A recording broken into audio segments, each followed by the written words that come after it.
2, 1. Let's go. Welcome to another stream. My name is Anders. Today I'll talk about why Christians should not be saving in fiat currencies like the dollar or euro or anything like that that is not backed by an asset that is being diluted, and why they should not be doing that, but instead consider Bitcoin as a savings tool. First, let me just jump to a couple of announcements or reminders. If you like this video content and if you're watching it on YouTube, please hit like, subscribe, and the bell button. Share it with someone if you find it useful. This video in particular is targeted Christians, but I think Bitcoiners will enjoy hearing the conclusion that I have. I have 3 accounts on Twitter, or X as it's called now, the original @Anders_, @EventsByAnders, and @2_Christians. I am throwing a giant Bitcoin pleb party in Nashville, July 25, which is the day before Bitcoin Magazine's Bitcoin conference, which is the largest in USA, in North America. There'll be thousands of people at that conference. I'm expecting about 1,000 people at this event. And as you can see on the ticket down below, well, first of all, you can get your tickets at plebpartynashville.com. It's 12 hours with open bar and food. July 25, Larry Lepard is going to be there. Preston Pish is going to be there. Natalie Brunel is going to be there. James Lavish is going to be there. Mark Moss is going to be there. Puppy is going to be there, and so many more. So enough of that. On to the point for today. So point is, Christians, in my opinion, should not be saving up in the dollar. None of this is financial advice. It is compassionate advice, and you all make your own decisions. But the dollar is a tool of theft. And if you look at the 10 Commandments, which I happen to have here, then commandment number 8, you shall not steal, is the reason that you cannot and should not be using the dollar to save. Now, you don't steal yourself by using the dollar or euro to save up your value savings for retirement, etc. But you enable theft, and by using the dollar, you are enforcing that is the main currency being used in US, or the euro in Europe, and therefore enabling this theft from people to happen, and enabling the 8th commandment to be broken on a daily basis. So what I mean by that, well, when we all work hard for our money, we put money aside for down payment on a home, or for next year, for retirement, whatever. If we have a net positive of dollars saved up, or any other fiat currency, then when the politicians continue to print money, which is the cause of inflation and why we've seen prices in US be gone up by 80%, some more, some less, then holding that and allowing them to print means that they steal our value, because we may have saved up $1,000, but when they print more and we think we still hold 1,000, yes, we do, but the purchasing power goes down when they print a lot, like happened during COVID. So if you have a saving in a fiat currency like the dollar, you enable the Federal Reserve to steal the value of your hard-earned money, your labor, your sweat, your time, because they can. It becomes worth less. And the Fed is not owned by the U.S. government. It's not federal, and there is no reserve. There is no gold to back it. It's just pieces of paper that essentially are worthless, unless you can convince everyone that we should use these pieces of paper as something with value, but there is no value behind it. There used to be gold behind it. That was stolen in 1933, where it became straight up just paper by the US government. So not only do you lose out yourself, but if you store your value in the dollar or another fiat currency, you enable that this fiat currency continues to be used and therefore can be used as a way of stealing and breaking the eighth commandment,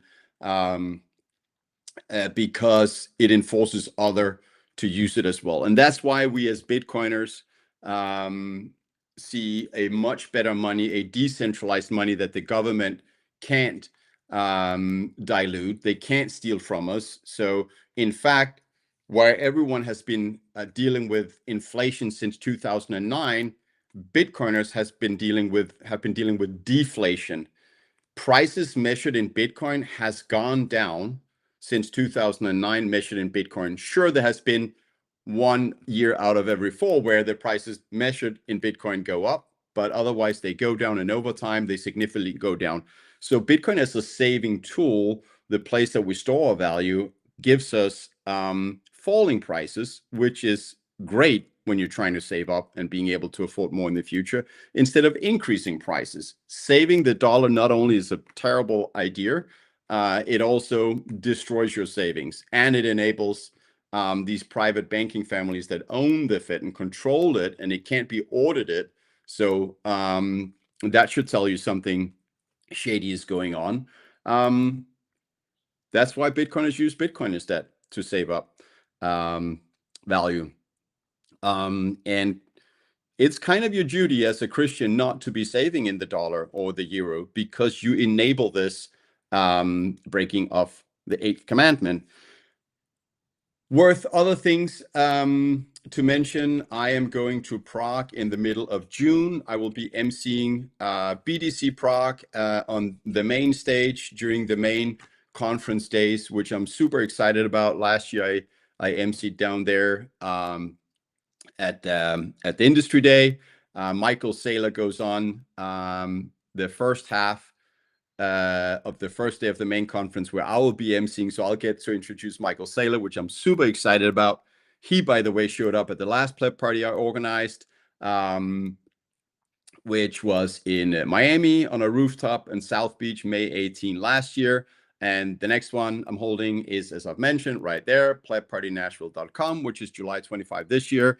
But that's going to be super exciting, introducing Michael Saylor, get to chat with him backstage before he goes on. And already now I'm thinking about how to introduce him. And I remember last year where I emceed Industry Day and not the main day, I was sitting in the audience, and just when Saylor went on, all the seats were taken. People were scrambling to listen to Saylor. And he was on the first day with his good friend Eric Weiss, which kind of was a panel. He asked him a question, and then Saylor answers. But with Saylor, who has so much signal, no noise at all, so much at heart, Eric or anyone else, Corey has been doing the same in Pacific Bitcoin, asked him a question, and then he's got great points for 20 minutes. So it was pretty much a Saylor one-man show. Awesome that Eric gave him the space, obviously, and it's just so good to see Saylor live. And by the way, if you're going to BTC Prague, I do have a code called Toxic. The code Toxic does give you a discount if you're in Europe and want to go to BTC Prague, and it's in the middle of June. I believe it starts June 12th. Great Bitcoin only event. So on the main stage, there's 3,000 seats. So I'm excited to be introducing Michael Saylor in front of 3,000 people. That will be fun. Lastly, before I close off, although it's hard because especially on X, people keep trickling in, and the view numbers, live viewers go up. Let me just see on. Oh, there is also some chats coming in from YouTube. What's up, Whiskey Bravo? And he knows it. Let me go back and remove that other that ticker. But yeah, Whiskey Bravo Mike, my good friend, he's actually on one of the pictures on on the Eventbrite website. If you type in NashvillePlaidParty.com, he's right. The party's going to be epic. Thank you for that, Whiskey. Exactly, another good point, as I was saying. But before I round it off here on the video, I want to do price expectations. And my price expectations, not targets necessarily, but price expectations is for Bitcoin to reach a minimum of $120,000 sometime this year, and by Q4 next year, in likely during that Q4 next year, I think Bitcoin will go above 250,000, or at least hit 250,000. Those are my price expectations.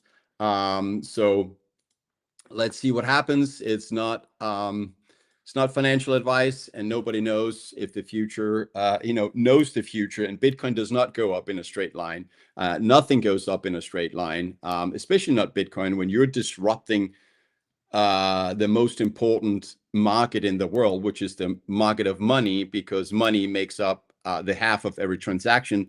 So it's clearly the most important commodity in the world. And disrupting that, a new near perfect money coming in and taking over from fiat currency, straight up, is so disruptive that it does not go up in a straight line, just like everything else. Stock market doesn't go up in a straight line either, and Bitcoin doesn't either. Especially there's a 4-year cycle in Bitcoin, and so far it's intact. If it stays intact, that means bull run started really last year, as it did. Started the year 16,000, clocked out at 40,000 at the end of the year. So we started the year around 40,000. Now we're at 67, and I do believe we'll end above 120. And then next year is the final year of the bull run. And the final years, like bull runs, tend to go parabolic. Wait, I think it's that way on the screen. So yeah, I expect fireworks. But again, we just had a correction of about 25% from the recent all-time high, which was around 74,000. We dropped to 58, I think it was. So those things happen, and they will happen again, and maybe there'll be bigger corrections before we hit with the final top, which I expect the end of next year. So just be prepared for that. Bitcoin is for the long haul. It is saving up in a way where the government can't steal from you, which they've done many times. They took everyone's gold in 1933. So it is the way to go. Also, if you're a Christian and don't want to enable theft happening on a grand scale, which is what central banking does, we do not need a dilution of the money to keep our jobs. US had its best productivity growth period ever, from 1873 to 1892, a period of 20 years, and people had jobs.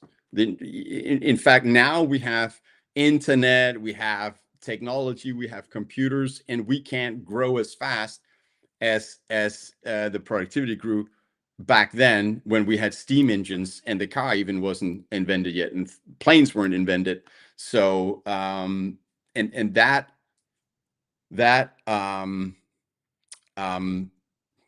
challenge, that slowing down of productivity growth compared to what it should be. And if you ask Jeff Booth, he will absolutely agree with that, that things would improve a lot faster. But this corrupt system of bad money, of fiat currency, slows everything down, makes the world a worse place. And we just can't get Bitcoin to be the money of the world fast enough.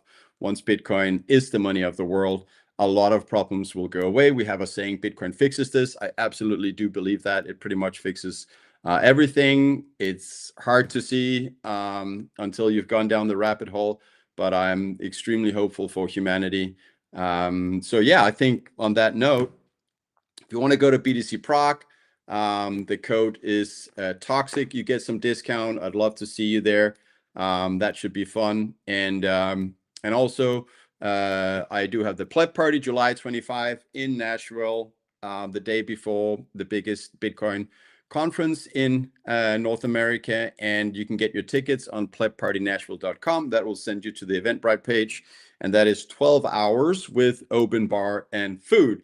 All right. Thank you for watching. Have a great Wednesday evening, or whenever you see this. Have a great day. And I'll see you on the next one. Yesterday, I didn't go live. I promised to do it every day, Monday to Friday. Yesterday, I did, as a situation came up, family commitments, I had to drive. And then in the evening, there was bocce. I'm part of this bocce team, and we've been beaten up the entire season. And I just joined this because I thought, oh, it's fun. I'll, get there'll be some social life in that. But these people take it serious. So when I got an invoice for them, like paying money to play bocce, why? But turns out they have referees there and everything. So it's pretty wild. But our team played 6 games so far until yesterday. Only 1 victory when I wasn't there, clearly, and 5 losses. So yesterday is something they call round robin, where all the losers that did not qualify, they play each other, and only the best in each of these groups would proceed to the playoffs. And we killed it yesterday. So after 4 games, we now get to go into the playoffs. That was completely non-Bitcoin related, but you know what? Go out, get some fresh air, meet some people, have fun, take care of yourselves and each other, be good, and buy Bitcoin. Not financial advice, but compassionate. Do it for yourself, your kids, your grandkids, the future generations. And because as a Christian, it's the right thing to do. And in general, it's the right thing to do. But yeah, have a great night.